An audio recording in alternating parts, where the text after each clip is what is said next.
واشهد ان لا اله الا الله.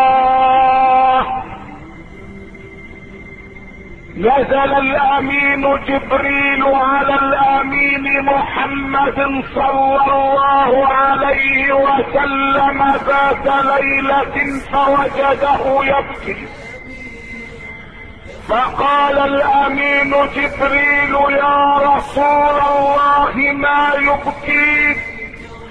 فقال له الحبيب المصطفى: قرأت قوله تعالى على لسان ابراهيم: فمن تبعني فانه مني ومن عصاني فانك غفور رحيم.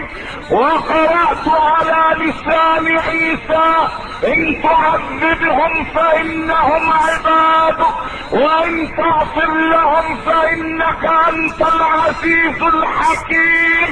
فماذا عن امتي يا رب العزة؟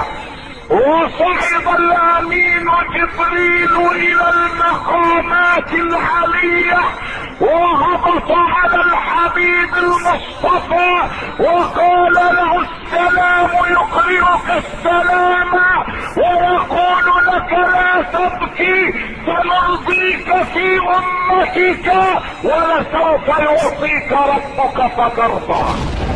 أنت الحبيب المصطفى، أنت الأمين، يا خير خلق الله، خير المرسلين، يا من إله الكون قد أوحى له